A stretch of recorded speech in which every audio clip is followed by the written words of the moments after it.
গত বছরে 29 তারিখে 29 জুলাই আমরা হাইকোর্টে ছিলাম, খুব একটা দূরে না, এবং সেখানে ছিলাম কারণ আমাদের সহকর্মী ব্যারিস্টার মঞ্জুর আল মাতিন, যিনি পিছনে বসা আছেন, উনি আর অ্যাডভোকেট আইনুন নাহার দুইজন মিলে একটা পিটিশন তখন তৈরি করে কোর্টের কাছে নিয়ে গিয়েছিলেন যে 6 জন সমন্বয়ককে কেন বিনা বিচারে আটক রাখা হয়েছে এবং কেন গুলি চালানো হচ্ছে দেশ জুড়ে।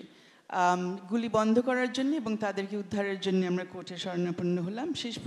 শেষ পরিণতি আপনারা জানেন যে আমরা সে কোনো কিছুই বন্ধ করতে পারিনি, যদিও সমন্বয়করা পরে তাদেরকে ওখান থেকে মুক্তি দেওয়া হয়, কিন্তু গুলি চলতে থাকে 5 তারিখ অবধি। ওই ঘটনাটা আপনাদের সামনে নিয়ে আসছিলাম এই কারণেই যে ওইটা থেকে আমরা আসলে আমাদের বিচার পাওয়ার সুযোগ কতদূর এবং এটার সীমাবদ্ধতা কি সেটা অনেকটা বুঝতে পারি।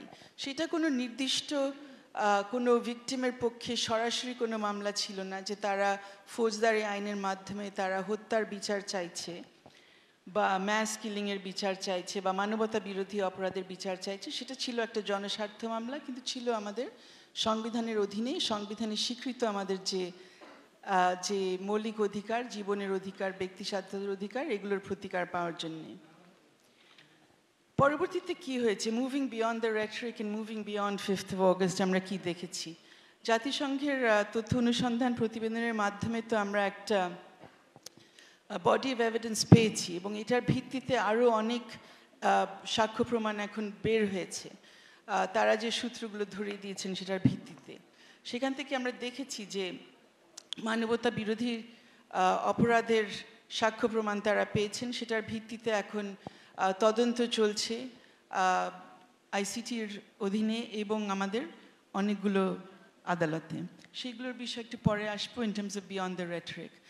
অন্যান্য যে বিষয়গুলো, ইভেন জুলাই অগস্টের আগের যে ঘটনাগুলো, যেগুলো এই তথ্য অনুসন্ধান রিপোর্টে কিছুটা উল্লেখ করা হয়েছে কিন্তু সেগুলোর উপরে তারা তদন্ত করতে পারেননি, গুমের ঘটনা, বিচার বহির্ভূত হত্যাকাণ্ড, বেআইনি আটক আদেশ এবং আটক, গণগ্রেফতার, নির্যাতন, নিষ্ঠুর এবং অবমাননাকর শাস্তি এবং সর্বোপরি বাক স্বাধীনতা এবং সভা সমাবেশ করার স্বাধীনতা। এই বিষয়ে কি হয়েছে, এই ব্যাপারে বিভিন্ন সুপারিশ এই প্রতিবেদনের মধ্যে দেওয়া আছে এবং আমাদের সেগুলো নিয়েও আমাদের একটু নিজেদেরকে স্মরণ করে দেওয়া উচিত যে আমরা কত দূর এগিয়েছি। ইতিবাচক অনেক পরিবর্তন অবশ্যই হয়েছে, এটা অস্বীকার করলে হবে না। আমাদের সামনে গুম কমিশনের সভাপ্রধান এখানে আছেন। আমরা জানি গুম কমিশন তৈরি করা, এটার কাজ চালানো, এটা অনেক বড় একটা অর্জন আমরা মনে করব। যেই শব্দগুলো এই সময় 1 বছর আগে আপনি উচ্চারণ করলে আপনি নানান ধরনের সমস্যার মধ্যে পড়তে পারতেন, কাজ করা তো দূরের কথা, এখন সেটা নিয়ে প্রায় 1 বছর ধরে আমরা দেখছি কাজ চলছে। অনেক ধরনের সমস্যার মধ্যে তারাও হয়তো পড়ছেন, তারপরে একটা প্রচেষ্টা অবশ্যই চলছে। কিছুদিন আগে আমরা শুনেছি একটা সিদ্ধান্ত হয়েছে যে বিভিন্ন ধরনের মামলার ক্ষেত্রে এই সময় যে মামলাগুলো হয়েছে, অন্যান্য ধরনের যে হয়রানিমূলক ঘটনা ঘটেছে সেগুলো নিয়েও তদন্ত হবে, সেটাও অবশ্যই আমরা স্বাগত জানাতে পারি। আরেকটি বড় অর্জন আমরা বলতে পারি যে অনেক ধরনের কথা বলা যাচ্ছে যেটা আগে বলা যেত না। এই ধরনের হলের মধ্যেও আমরা একত্রিত হয়ে কথা বলতে পারি, অবশ্যই অনলাইনে গিয়ে আমরা কথা বলছিও। সভা সমাবেশের একদিকে হ্যাঁ অনেক অধিকার আছে, অনেকে বিভিন্ন জায়গায় বিভিন্ন স্থানে বসে যাচ্ছেন, সেটার জন্য নানান ধরনের সমস্যাও সৃষ্টি হচ্ছে কাজ করার ক্ষেত্রে সাধারণ জনগণের, কিন্তু সম্ভব হচ্ছে।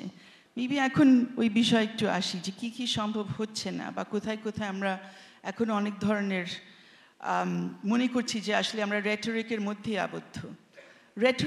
শুধু রেটরিক বলবো না, মানে বক্তব্য যে এসছে, দাবিগুলো যে এসছে, আমরা সংস্কার কমিশন, যে বিভিন্ন সংস্কার কমিশন পেলাম, শুধুমাত্র যেই দুইটা নিয়ে আমরা শুনতেই থাকি, নির্বাচন এবং সংবিধান, এই দুইটার বাইরে কিন্তু খুব গুরুত্বপূর্ণ অনেকগুলো সংস্কার কমিশন হলো এবং তারা গুরুত্বপূর্ণ অনেক ধরনের সংস্কারের সুপারিশ দিয়েছে। কিন্তু সংবিধান কমিশন এবং নির্বাচন কমিশন, এদের ব্যাপারেও আসলে এদের যে সুপারিশগুলো আসছে সাধারণ জনগণের কতদূর সম্মতি আছে আমি জানি না। অবশ্যই সংবিধানটা নিয়ে আমরা অনেক ধরনের প্রশ্ন, যে সব বিষয়গুলো সামনে নিয়ে আসা হচ্ছে সেগুলো আদৌ এই সময়ের মধ্যে আমাদের প্রয়োজন আছে কিনা এবং এগুলোকে এত পুশ করাতে, এগুলোর পিছনে বারবার এগুলো নিয়ে আওয়াজ তোলাতে আমরা আসলে আরও নতুন ধরনের বিভেদ সৃষ্টি করছি কিনা এবং অন্য দিক থেকে আমরা সবাই টেনশন সরিয়ে নিচ্ছি কিনা, যেখানে আমাদের মৌলিক সংস্কার আসলেই প্রয়োজন।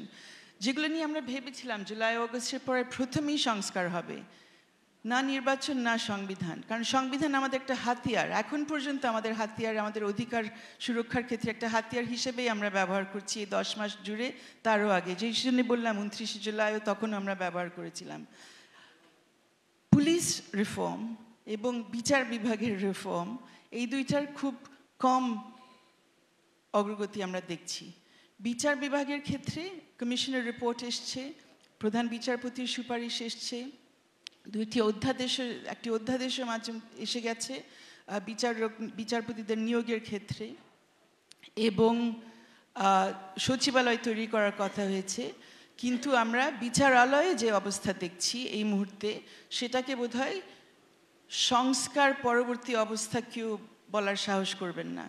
এখানে বিচারপতিরা আছেন, তাদের সামনে বেশি কিছু বলতে চাচ্ছি না, কিন্তু বলতে পারি আমি অনুমতি পেয়েছি। সেখানে আই থিঙ্ক আমরা খুবই বিচলিত যে আদালতে গিয়ে কেন এখন আমরা আগের মতো অবস্থা দেখি। আমি কোনো রাজনৈতিক ব্যক্তির কথা বলছি না, কোনো জুলাই অগস্টের হত্যাকাণ্ডের কোনো ঘটনাও বলছি না, অন্যদের একদম প্রান্তিক যে জনগোষ্ঠীরা মামলা নিয়ে যাচ্ছেন, সেখানে যারা শুধু এই 10 মাস না, তারা প্রায় 2 বছর ধরে আটক অবস্থায় আছেন, যেমন বম জনগোষ্ঠীর যে সদস্যরা, নারী সহ ছোট শিশু নিয়ে তারা এখন পর্যন্ত কারাবন্দী। তারা জামিন পাওয়ার জন্য তাদেরও কিন্তু হাইকোর্ট অবধি আসতে হয়, যদিও আমাদের আইনে পরিষ্কার বলা আছে নারীদের জন্য জামিনের ব্যবস্থা হতে পারে, অসুস্থদের জন্য জামিনের ব্যবস্থা হতে পারে। যে 2-1জন জামিন পায় উপরে গিয়ে আটকে যায়। এটা হলো অতি সাধারণ নাগরিকদের ক্ষেত্রে এই অবস্থা। তো এটা কেন হচ্ছে, আর আমরা কেন যারা জুলাই অগস্টের আন্দোলনের সাথে জড়িত ছিলাম বা সহায়তা দিয়েছি, সমর্থন দিয়েছি বিভিন্নভাবে, আমরা কেন এটাতে বিচলিত হচ্ছি না, যে এটা তো আমাদের নামেই হচ্ছে, এখন আমরা তো এটার সাথে সম্পৃক্ত হয়ে যাচ্ছি, সরকার তো অবশ্যই। সো কেন এটা নিয়ে কাজ হচ্ছে না, এটা জানতে চাচ্ছি। আদালতের বাইরে বাক স্বাধীনতা এবং আদালতে অন্যান্য বিষয় বলি যেগুলো নিয়ে আমরা বিচলিত হতাম এককালে, হ্যান্ডকাফ পরানো বিভিন্ন মানুষজনকে, সে যতই বড় হোক যতই ছোট হোক। যখন ছোট শিশুকে হ্যান্ডকাফ পরানো হলো জুলাই অগস্টে, আমাদের অনেকে, এখানে অ্যাডভোকেট ফিদাকে আমি দেখছি, উনি সহ আরও অনেকে কিন্তু নেমে গিয়েছিলেন সাথে সাথে প্রতিবাদ করার জন্যে। এখন পড়ানো হয় অনেক ব্যক্তিদেরকে যাদের বিরুদ্ধে জুলাই অগস্টের মামলা দেওয়া হচ্ছে, ওরা কিন্তু পালিয়ে যাচ্ছে না, ওরা কাউকে ঘুষি মারছে না আটক হওয়ার সময়। কেন আমরা হ্যান্ডকাফ পরাচ্ছি? বোঝানোর জন্যে যে তাদেরকে আমাদের ডিগ্রেড করতে হবে আর হিউমিলিয়েট করতে হবে। সো আমরা কেন ওই প্রসেসের মধ্যে যাচ্ছি, সংস্কার প্রক্রিয়ার মধ্যে যখন আমরা থাকছি, এটা কিভাবে ঠিক? বাক স্বাধীনতা এবং সভা সমাবেশ করার স্বাধীনতার বিষয় নিয়ে একটু শেষ করতে চাই। আমি অনেক অর্জনের কথা এখানে তুলে ধরছি না, যেহেতু ফুমার প্রশ্ন ছিল what are we doing beyond the rhetoric, where the rhetoric is being more or less followed, and we're doing some changes. I'm not really going to get into that. So, for example, on freedom of expression, আমরা দেখেছি আমরা digital নিরাপত্তা আইন বাতিল করেছি। এটা সাংঘাতিক ভালো কাজ, খুবই প্রয়োজন ছিল, এবং অনেক আলোচনার সাপেক্ষে আলটিমেটলি নতুন আইনটা হলো। কিন্তু কালকেও দেখবেন যে আবার একজনকে গ্রেফতার করা হয়েছে আইনে ধর্মীয় অনুভূতিতে আঘাত হানার নামে। এটা সঠিক হলো কি না আপনাদের উপর ছেড়ে দিব, কিন্তু যে জিনিসটা ছেড়ে দিতে চাচ্ছি না, যেটা বলতে চাই সমস্যা, and not going beyond the rhetoric, আমরা এখন পর্যন্ত সুযোগ দিয়ে দিচ্ছি যে কোনো ব্যক্তি যে কোনো সময় যে কোনো থানায় গিয়ে এই মামলাটা ঠুকে দিতে পারবে। ব্রিটিশ আমলেও কিন্তু এত খারাপ অবস্থা ছিল না। ব্রিটিশ আমলে অবস্থা ছিল যে এরকম মামলা করতে হলে, যেখানে খুব বড় সিরিয়াস একটা সিচুয়েশন সৃষ্টি হতে পারে, অন্যায় হতে পারে, শুধু একজনের উপরে না, যেখানে একদম কমিউনাল একটা ইনসিডেন্ট হয়ে যেতে পারে, সেখানে আপনার পূর্ব অনুমোদন লাগতো সরকারের কাছ থেকে, সেটা উঠে গেছে। এখন যে কোনো ব্যক্তি যে কোনো জায়গায় এরকম মামলা ঠুকে দিতে পারছে, এবং এই সময়ের মধ্যে আমরা দেখছি এটা অপব্যবহার হচ্ছে, এবং গতকালকের ঘটনা দেখছি সেটা একজন শিশুকে আটক করা হয়েছে। সো এটাও আমাদের একটু চিন্তার মধ্যে আই থিঙ্ক ফেলা উচিত, যে আমরা কী ধরনের বিষয়, কাদের বিরুদ্ধে কী ধরনের মামলা অ্যালাউ করছি হতে, এবং কেন আমরা এগুলো নিয়ে সোচ্চারভাবে কথা বলছি না। শেষ করে নিই বাক স্বাধীনতার কথা নিয়ে, যে আমরা কথা বলতে পারছি অনলাইন অফলাইন সব জায়গায়, কিন্তু আমরা কথা বলার সময় বিদ্বেষও ছড়াচ্ছি ইচ্ছা মতো। এবং এই বিদ্বেষ ছড়ানোর ক্ষেত্রে আমরা খুব একটা ব্যবস্থা নিতে পারছি না বা নিচ্ছি না, জানি না কোনটা। নিশ্চয়ই আরও বেশি নেওয়ার সুযোগ আছে, এবং এটার জন্য শুধু আমি সরকারকে দায়ী করব না, সরকার এখানে অবশ্যই একটা ভূমিকা আছে, কিন্তু মূল ভূমিকা এখানে আমরা নিতে পারি আমরা নিজেরাই, নাগরিকরা, যারা নিজেদেরকে সচেতন মনে করি এবং মানবাধিকারের পক্ষে মনে করি। এই ধরনের বিদ্বেষ ছড়ানো, একজন আরেকজনের পিছনে লাগা, এই রীতিমতো উইচ হান্টিং করা অনলাইন এবং অফলাইনে, ধরিয়ে দেওয়া এক একজনকে, এটা করেছিল, এই সময় এই বক্তব্য দিয়েছিল, এই জিনিসটা আমরা কখন কিভাবে বুঝবো? আই থিঙ্ক এখনই সময় যে আমরা যে ক্রান্তিকালীন অবস্থার মধ্যে আছি সেটাতে শুধু ফৌজদারি আইন আর ফৌজদারি অপরাধের জন্য শুধুমাত্র জবাবদিহিতা এনে আমরা সমাধান করতে পারবো না। যেখানে অপরাধ হয়েছে, শুধু ফৌজদারি অপরাধ না, শুধু বলছি না, হত্যাকাণ্ড, নির্যাতন ইত্যাদি, এগুলোর জন্য অবশ্যই বিচার পেতে হবে সুষ্ঠু তদন্তের মাধ্যমে, এবং মানবতা বিরোধী অপরাধের অবশ্যই বিচার পেতে হবে। কিন্তু সব ধরনের অপরাধ যা হয়েছে বা অন্যায় যা হয়েছে অতীতে, সব তো আর অপরাধ না। আপনি কাউকে অতিরিক্ত মাত্রায় তোষামোদি করেছেন, সেটা কোন অপরাধের সংজ্ঞার মধ্যে পড়ে? এখানে অনেক আইনজীবীরা আছেন, আপনারা বলতে পারবেন। এটা আমি যতদূর আমার সীমিত জ্ঞান অপরাধ ফৌজদারি আইনে, তারপরে আমি যতদূর জানি অতিরিক্ত মাত্রায় তোষামোদি করা কোনো ধরনের অপরাধ না। কিন্তু এই ধরনের অভিযোগের জন্য অনেকে এখন জেলখানার ভেতরে। তো এই বিষয়গুলো আমাদের দেখতে হবে। একটা ক্রান্তিকালীন বিচার ব্যবস্থার মধ্যে বিচারের প্রক্রিয়া যদি আমরা দাঁড় করাতে পারি, যেটা আমরা করতে পারিনি 10 মাসে, চেষ্টাটা হয়নি, তাহলে আমাদের সত্য উদ্ঘাটন করা এবং এই জবাবদিহিতার পাশাপাশি ভিকটিমদের পক্ষে দাঁড়ানো, তাদের জন্য তাদের ক্ষতিপূরণ, তাদের পুনর্বাসন, এই বিষয়গুলো নিয়ে কাজ করতে হবে। ক্ষতিপূরণ পুনর্বাসন নিয়ে উদ্যোগ হয়েছে অবশ্যই, আমি একবারই বলছি না, যেহেতু সবাই এগুলো মোটামুটি জানেন, জুলাই ফাউন্ডেশনের মাধ্যমে, মুক্তিযুদ্ধ মন্ত্রণালয়ের মাধ্যমে। কিন্তু সেখানেও এখন কি দেখছি, এবার আমার শেষ কথায় আসছি, ওখানেও যেটা দেখলাম অনেক ধরনের অপর্যাপ্ততার ব্যাপার। আমরা ভিকটিম অনেকের সাথে, অনেকেই এখানে আছেন, অনেকের সাথে কাজ হয়েছে আপনাদের, বিভিন্ন ধরনের সমস্যার মধ্যে তারা ভুগেছেন। সময় মতো স্বাস্থ্যসেবা পাওয়া, অনগোয়িং সাপোর্ট পাওয়া, এখানে আমাদের একত্রে কাজ করার অনেক বেশি প্রয়োজন আছে, যেটা যে কোনো কারণেই হোক সেটা যথেষ্টভাবে করা সম্ভব হচ্ছে না।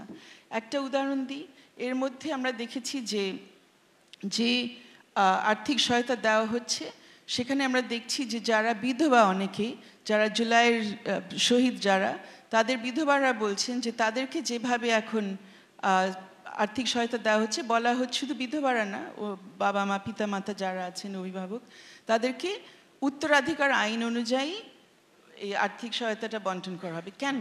ইসলামী আইনে মুসলিমদের জন্যে, হিন্দু আইনে হিন্দুদের জন্যে। আমরা এই পর্যায়ে আসলাম একটা বৈষম্য বিরোধী আন্দোলনের মাধ্যমে, অর্থাৎ সব ধরনের বৈষম্য নিরসন করার একটি প্রতিশ্রুতি সেখানে ছিল।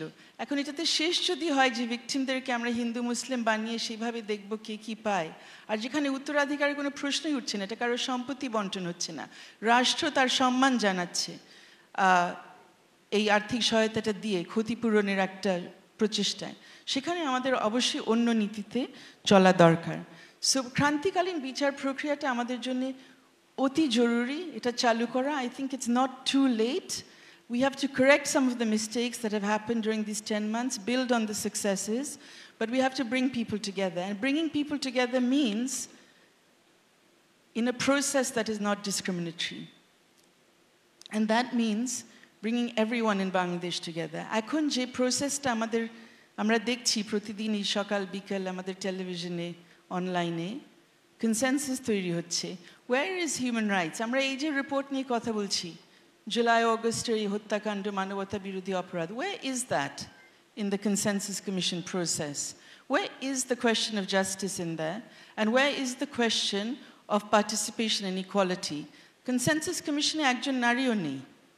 How are we speaking about equality and justice when many people, a huge majority of this, not a huge majority, a huge section of this country are simply not represented? আমরা যেই কাজই করি না কেন, বিচার যখন আমরা চাইব, তখন আমাদের সবাই নিয়ে সেখানে এগোতে হবে। যারা জুলাই অগস্টের যারা ভিকটিম পরিবার, তাদের থাকতে হবে, যারা সরাসরি ভিকটিম তাদের থাকতে হবে, তাদেরকে এটার কেন্দ্রে রাখতে হবে অবশ্যই, কিন্তু নারী পুরুষ নির্বিশেষে বিভিন্ন ধর্মের গোষ্ঠী যারা আছেন, যাতে আমরা বুঝি যে সকলের জন্য এই প্রক্রিয়া চলছে। এখন এটা বোঝাটা এই মুহূর্তে খুব একটা সম্ভব না, যেটা সকলের জন্য হচ্ছে।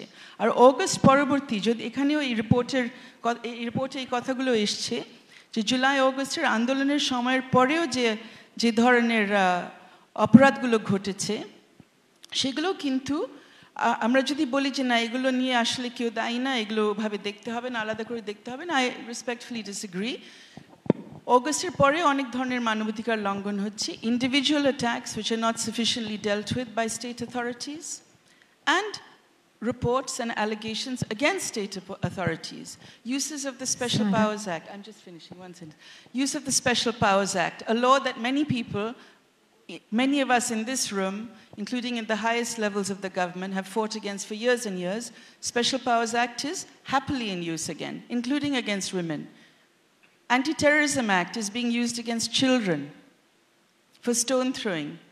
So I don't think that we're living up to the rhetoric when we're doing these things. They're not easy things to do, I understand that. And it's easy to say this, being outside a position of responsibility. I do understand that. But I think we have to do this stuff together, and we have to raise the question about transitional justice again and again, and force this question on everybody. Why are we seeing only criminal accountability through a deeply flawed, deeply compromised criminal justice process, which is not transparent, which is not accountable, and which has not been known to deliver justice for most people in this country for so many years? Why are we expecting it to happen through that alone? Thank you.